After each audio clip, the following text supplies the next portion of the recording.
Challenges is what I guess brought me to this point of wanting to change my reality. My father killed my mother when I was 10 years old. I was a good kid, I was a good Christian kid, but I loved to make money. I loved to hustle. I got a younger brother and a younger sister, and I wanted to be as less of a burden to my grandma and my grandparents, for that matter, as possible. So,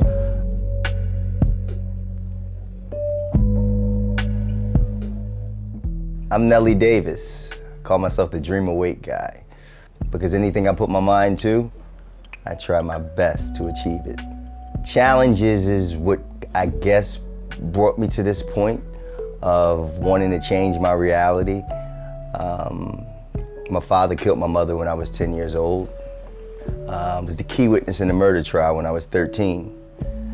My grandparents raised me Jehovah's Witnesses, and I was a good kid. I was a good Christian kid, but I loved to make money. I loved to hustle. I got a younger brother and a younger sister, and I wanted to be as less of a burden to my grandma and my grandparents, for that matter, as possible. So I would sweep hair in a barber shop at 7 years old. I was mowing lawns at 13, my own business, recycling black dollars, keep me on your lawn and off the street. So I was always a class clown, which was basically my way of dealing with the abuse that I was seeing in my house. When I got out of the house, I wanted to be somebody else, I think.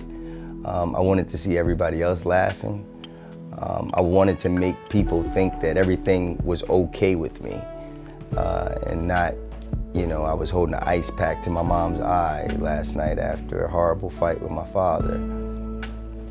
So I got in trouble a lot in school, just clowning around and things of that nature, but never was like, violent or a fighter myself. I hated, arguing with people because I felt like maybe it could lead to I have to hit him or he has to hit me type of thing. But yeah, I love to make people laugh. The day I found out my mother was murdered, my family came to pick me up as an early dismissal. And I thought, I tried out for a movie a couple weeks before, and I made it down to the final 3 out of 3,000 boys. So I was just waiting for this call any minute now to let me know I'm going to Hollywood. So when my family came to pick me up early from school, I thought that's what they were coming to tell me. And when I got to my grandparents' house, I was wondering why we weren't going to my house, but when I got to my grandparents' house, I saw all my family, cousins and aunts and uncles that I hadn't seen in years. And everybody had this somber look on their face, and I had no idea. So I'm looking all over the house for my mom, and then my grandfather calls me upstairs. And my grandfather's a carpenter, so he's got like these hard hands. He's a tough guy. And when I went upstairs, when I saw my grandfather, he was like, his face was swollen, his eyes were swollen. He was just a mess. And he told me to sit down next to him, and that's when he told me, he said, "Your mom is gone." After my mom died, we moved in with my grandparents, my maternal grandparents. And my grandmother was a Jehovah's Witness at the time. And before we moved in with my grandmom and grandpop, so I got a younger brother and a younger sister, Danielle and Danny. And before we moved in with my grandparents, we really didn't have religion. We knew right from wrong, and it was a very disciplined household, but we didn't go to church and things of that nature. So this was a big shock for me to go to a kingdom hall, like a religion where most people make jokes about. But the religion said that if I live a good Christian life, then I can see my mom again in the resurrection. So I was happy to knock on doors every weekend and talk about the Watchtower and Awake and stand in front of the congregation and give my own talks, because I wanted to see my mom. I didn't want to do anything, I didn't want to commit any sins, because I felt like it would stop me from seeing my mom again. So I loved the religion, at the time, but then the older I got, the more questions. The religion says that the dead are conscious of nothing, and that my mom can't come back to me, and my mom had come back to me twice. So that was like my first conflict with religion, and that's when my spirituality, I allowed it to, like, I guess, broadened a bit because I knew that there was things that can happen in this world that religion said can't. So yeah, I guess because I was such a class clown, I had no idea how depressed I really was, how much trauma from my mother's murder, from everything, testifying against my father, how it affected me in my life. And my grandparents put me in therapy immediately. And it was through these therapy sessions that I started to understand, and that's when I revealed my sexual abuse for 3 years before from my uncle. A lot of things started to come out when I started to speak to a therapist. And I just thought I was just talking to, you know, Dr. Moss. So I felt comfortable with him, and I told him a lot of things, and that's when I started to be able to heal, talking more. Then my teachers would put me in situations where I would talk to another kid. And then I learned that, you know, okay, the more I talk, the more I'm able to help other people. And I'm helping myself at the same time. And then when I was 18, I went to college and I smoked weed for the first time. And I fell in love with it. I had no idea, my mom was 25 when she died, my dad was 26 when he killed her, and I had no idea that both of them smoked weed. So when I smoked it for the first time, it brought back all these nostalgic feelings of my childhood. And I was like, man, I love this. And so I started selling it to my friends in college. And a little over a year, I was making $40,000 a week selling weed. When I was 19, I had nice apartments, condominiums, I had real estate, I had my first lounge that I did as an investment with my aunt, a restaurant. And then when I was 22, they indicted me. 14 kids got caught before me, and they all told. So they came and indicted me, and I didn't tell, and they gave me the maximum of the sentencing guidelines. And that was 4 years, 2 months to 8 years, 4 months in prison. First time ever being arrested, first time in trouble with the law. Nobody was hurt, and they gave me all this time. So I couldn't figure out why. Like, why is this happening to me? So out of my first 6 months in prison, I spent 3 in solitary confinement because every prison they put me in, another one of my informants was in this prison. So to protect the informant, the person who told on me, they got to put me in a hole until they could ship me to another prison. So after 6 months of this, I get out of the hole, the guards beat me up, I was all malnutrition, and they sent me to the infirmary. And when I get in the infirmary, it's a guy coming out as I'm coming in. And when we come like face to face, he's looking at me like, what the hell are you looking at? And I told him, I said, it's me, I'm your son. And it was my father. And he dropped to his knees, he started crying, and he's like begging me to listen to him and talk to him, and I'm frozen. I'm like standing in a ball of mixed emotions because all my life I said if I ever see my father again, he killed my mother, I'll kill him. And I'm standing there with the man in front of me and I'm scared to death. I want to tell him to just get away from me, and at the same time, I've never been in prison before. The guards just beat me up. I'm scared as hell, and I wanted my dad to protect me. So I didn't know what to say, and the guards didn't know what was happening. So they just came to break everything up, and my dad's like, "No, talk to me." And weeks later, he made it happen though. I thought, because I was praying a lot, I stopped being as religious as I was growing up, but I'm very, very spiritual. I definitely believe in a higher power, and I definitely feel a connection with my mother. So I always pray, and I always ask for her guidance as well. And I was praying for a miracle. I just wanted to get out of prison, and the chaplain called me down to the church, and I was like, this is my miracle. And when I got there, the chaplain wasn't there, it was my father.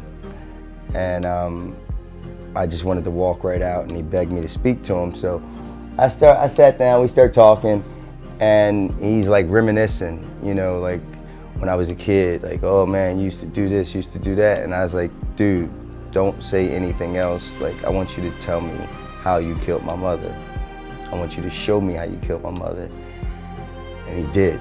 He told me everything, and he showed me exactly how he killed her. And as hurt as I was, I felt like this peace. Like all these questions that I had, the nightmares, the visions, the thoughts, like did it happen this way or that way? And by him giving me that closure, it gave me a peace.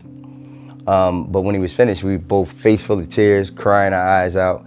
And I walked away from him, and he yelled out, he says, "Nell, I love you." And without thinking or blinking, I said, "I love you too." And he became my dad again. And for the next 2 months, we spent every single day together. We went on visits together. He met my girlfriend. I saw my aunts and cousins that I hadn't seen in years, and we really bonded. He really became my father again. And he prepared me for the years to come, what I was going to experience in prison, and at the same time, he gave me that sense of identity, like, you know, looking at his face and seeing myself and hearing his giggle and knowing that that's my giggle, and, you know, just gave me like, oh, this is where I'm from. So it was good, it was good. And one morning they woke me up, 4 o'clock in the morning, and told me I was going to another prison, and I never seen him again. We spoke through letters. He would send a letter to his family, and they would send it to me, and vice versa. And but at the same time, I always felt like I was being disloyal to my family, being disloyal to my mom. I was really confused about it all. I don't think I set out to forgive him. I just knew I didn't want to hold on to the pain anymore. So when it came time for me to tell my father that I loved him too, it wasn't so much as I forgive you, it was I don't want to hold this pain anymore. And I see you love me. So thank you, I love you too. And fast forward, I moved to another prison, and I didn't want to leave my cell. I was really depressed. And a Muslim guy named Farrakhan, who heard about me on the streets or whatever, and he came to my cell and he says, "Yo, you gotta get out of here. You gotta exercise your mind, you gotta exercise your body." And this dude literally just pulled me out of my cell and made me exercise. I never exercised a day in my life. I've never been athletic. I was 140 something pounds when I went to prison. And then I'm gaining like all this muscle, and he put 30 pounds of muscle on me. And just all body weight exercises, and he would create something new every day, and I just loved it. And I started reading a lot and start, you know, journaling a lot, and it was real helpful. It was therapy for me. I never wanted to be alone. You know, I'm kind of a loner. You know, I do kind of roll by myself a lot, but I always got somebody close by. And in prison, it was nothing. It was nobody. And I had to learn to completely lean on myself and my higher power, of course. But that intimacy with myself, it helped me get to know myself. It helped me get to be with myself, because otherwise, like I said, I was always running from that. And then I got out, and before I went away, I used to do concerts, like I was a promoter. I never made any money doing this stuff, but I did it so like I could hear my name on the radio, and I can be next to celebrities and stuff like that. But these radio stations that I advertised with, they knew me, and they knew that I was a good dude, and they knew I can sell, so they gave me a job fresh out of prison, selling advertisement. And then New York, well, I was in Philadelphia, and then New York started a new station to go against Hot 97, and they bring me there to do the same type of job, but double my salary. And then I become the music and fashion director of the Source magazine, which at the time was the #1 music selling magazine on newsstands in America. I still know the spiel. And then I decided I wanted to try something different. I wanted to own a restaurant, so I moved to Atlanta with a friend and invested everything I had into this restaurant and lost all my money in less than a year. I feel like I got a great concept for a seafood lounge in Atlanta. I'm about 28 or 29, and you know, I've really killed it in New York so far as an executive. And I used to have a restaurant before when I was a kid, so I put all that together. I know how to do this. By the time, a year passed, I lost all my money, and I was actually serving tables at a competing restaurant because I needed the money. But then I found an opportunity to dream again, because my cousin was married to a comedian named Kevin Hart. And she said, "Why don't you have your dream come true? Come out here to LA, be a stand-up comedian." And I'm like, dope. So I packed up my little compressor Benz and drove from Atlanta to LA to start my life as a comedian. And then I got into stand-up comedy and writing scripts. And my life had just transformed so many times that people, were really inspired by the story. So I decided to share the story. I decided to write the story, which was another form of therapy and self-awareness. I moved to Melbourne, Australia, and I started writing the story. So I feel like my mother is always with me. And I went to Ubud, Bali to start the book, Dream Awake. That's where I started it, because it was my mom's 50th birthday, and she hadn't come to me post-mortem in up to 13 years at that point. And I really wanted to connect with her. I really wanted her to let me know what I was doing was the right thing. And I didn't find a connection that I was looking for or that I thought I was supposed to find, but I found Ketut Lier, which is the medicine man from Eat, Pray, Love. He lives in Bali. And he drew her, because I was telling him that I want my mother here with me right now. And he goes, she is here. And I go, I know, but I want to be able to see her. And he goes, you can't see her? And then he grabs a notepad and he drew her hand. And immediately from there, I went to the tattoo parlor and her hand was on my back. And it says, fear nothing. It's her whole arm. It says, fear nothing. And then from Melbourne, I moved to Amsterdam, and from Amsterdam, I moved to Istanbul. So it's like 5 years later, just me moving all around with no work. And I'm running out of money, and I'm trying to figure out what to do. And those same body weight exercises, like all my friends loved when I did it. And they said, yo, teach us how to do it. And they became my first clients. And then I started this business called Infit Life. And I got clients in London, LA, Qatar, Miami, and then I do a retreat called the 7 Wonders of You in the Exumas in the Bahamas. And then I finally finished the book, Dream Awake. And just sharing the story, I see it just really, really changes people's lives. And then I just wanted to do more. I wanted to give more homage to my mom. So here in London, a friend of mine, she said to me when I first met her that you're gonna help women heal. I had no idea what she was talking about. And, but then we talked more and more, and we came up with a solution to emotional suffering, domestic violence, things of this nature. And it's an organization called the Men Too Movement.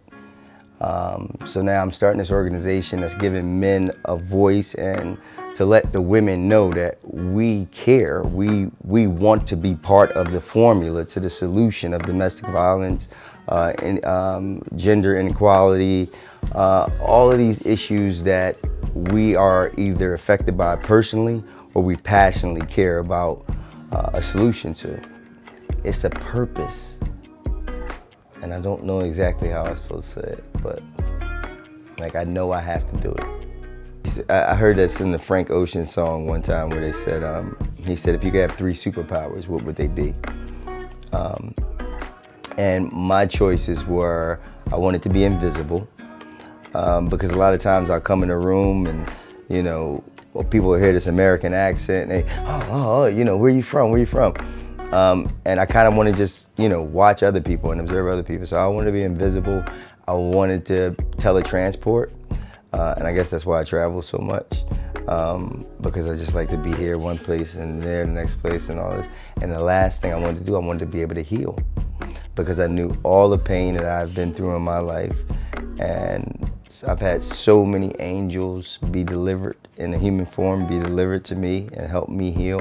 And I just want to help other people heal. I think that's the reason why I love my coaching and fitness so much, because I see people in bad situations health-wise, and what I'm able to give them, it's a healing process. It's a really intimate thing. So yeah, I like to heal.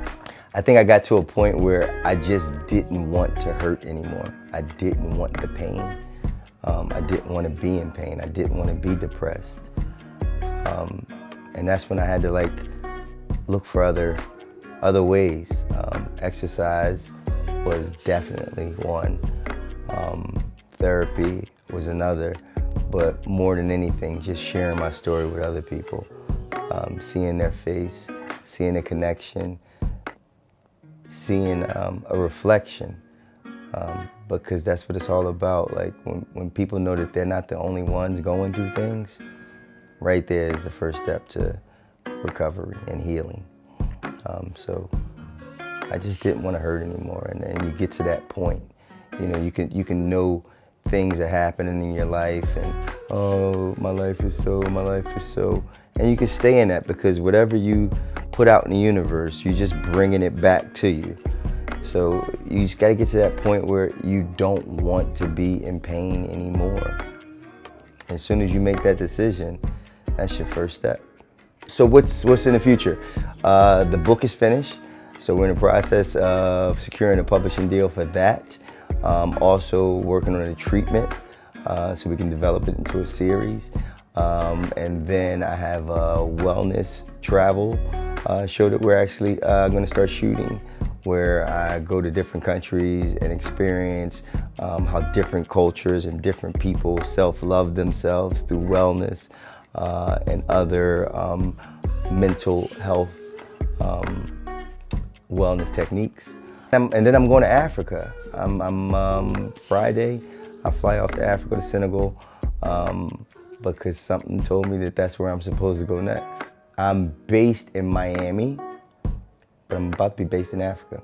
A lot of times when people come to me and they tell me they just lost their job, or they have no idea what's going on in their life, everything just, I'm losing my mind, I usually say congratulations, because it's the end of the reality that you didn't want, and it's the beginning of the dream that you're going to create from this point on. So when you feel lost, when you feel confused, let it be, and just be in that moment. Everything else is going to come to you. But acknowledge where you are, accept where you are, and know that you are where you are for a reason.